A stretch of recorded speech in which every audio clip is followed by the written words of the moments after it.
വീണ്ടും സ്വാഗതം. ഇന്ന് ഏതാണ്ട് 8 ലക്ഷത്തോളം കുട്ടികൾ പരീക്ഷാ ഹാളിലേക്ക് 10ാം ക്ലാസ്സും ഹയർ സെക്കൻഡറി പരീക്ഷകൾ എഴുതാനായിട്ട് ഇരുന്ന് കഴിഞ്ഞു.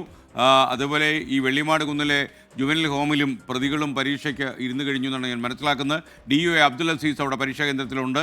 ചോദ്യപേപ്പർ കൊടുത്തു കഴിഞ്ഞു എന്ന് മനസ്സിലാക്കുന്നു.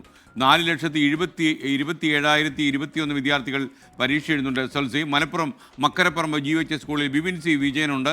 സംസ്ഥാനത്തുടനീളം വിദ്യാർത്ഥികളൊക്കെ തന്നെ പരീക്ഷാ ഹാളിലേക്ക് കടന്നിരുന്ന് കഴിഞ്ഞു. 9:30 മണിക്ക് തന്നെ ചോദ്യപേപ്പർ കൊടുക്കും, പരീക്ഷ ആരംഭിക്കും. ബിപിൻ സി വിജയൻ ചേരുന്നു. Bipin, good morning. പറയും, ഈ സ്കൂളിലെ കുട്ടികളെല്ലാം തന്നെ പരീക്ഷാ ഹാളിൽ കടന്നു കഴിഞ്ഞില്ലേ? Good morning SKN. എത്ര പരീക്ഷ നമ്മൾ ജീവിതത്തിൽ എഴുതിയാലും ഈ SLC പരീക്ഷ അത് നൽകുന്ന ഒരു സമ്മർദ്ദം, ഒരു പ്രതീക്ഷ, ടെൻഷനൊക്കെ ഉണ്ട്. അത് ഇപ്പോഴത്തെ ഈ സ്കൂളിൽ നിൽക്കുമ്പോൾ പോലും ഞാനും അനുഭവിക്കുന്നുണ്ട്. അപ്പോൾ എല്ലാ കുട്ടികളും ക്ലാസ്സിലേക്ക് കയറി കഴിഞ്ഞു. 9:15 കൂടിയാണ് ആദ്യത്തെ ബെല്ലടിച്ചത്. അതിനുശേഷം ഇപ്പോൾ ചോദ്യപേപ്പർ എല്ലാ ക്ലാസ്സിലേക്കും എത്തിച്ചു കഴിഞ്ഞു. 9:30 കൂടി ഇതാ ഇപ്പോൾ കൂൾ ഓഫ് ടൈം ആരംഭിച്ചിരിക്കുകയാണ്. 9:45 കൂടി പരീക്ഷ എഴുതാൻ ആരംഭിക്കാം. അങ്ങനെ 11:15 വരെയാണ്, 1.5 മണിക്കൂറാണ് ഈ പരീക്ഷയുടെ സമയം. ഇപ്പോൾ ലാംഗ്വേജ് പരീക്ഷയാണ് ഇന്ന്, അതായത് മലയാളം, അറബിക്, ഉറുദു, സംസ്കൃതം പരീക്ഷയാണ് ഇന്നിപ്പോൾ നടക്കുന്നത്. ക്ലാസ്സിലേക്ക് നമ്മൾ ഈ ദൃശ്യങ്ങളിൽ കാണുന്നത് പോലെ തന്നെ കുട്ടികൾക്കൊക്കെ പേപ്പർ കിട്ടിയിരിക്കുന്നു.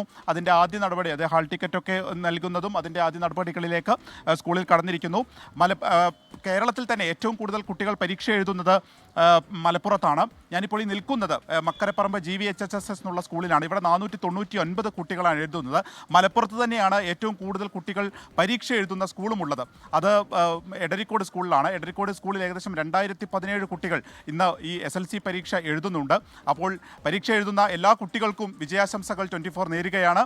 എല്ലാവരും അതിൻ്റെ ആദ്യ ക്ലാസ്സിലേക്ക് കടന്നിരിക്കുന്നു. ആദ്യ ബെല്ല് അടിച്ചു കഴിഞ്ഞു. 9:45 കൂടി ഇനിയിപ്പോൾ ആദ്യ പരീക്ഷ എഴുതാൻ ആരംഭിക്കുകയും ചെയ്യും. എല്ലാ ഒരുക്കങ്ങളും എല്ലാം സജ്ജമാണ് കേരളത്തിൽ ഉടനീളം. SKN.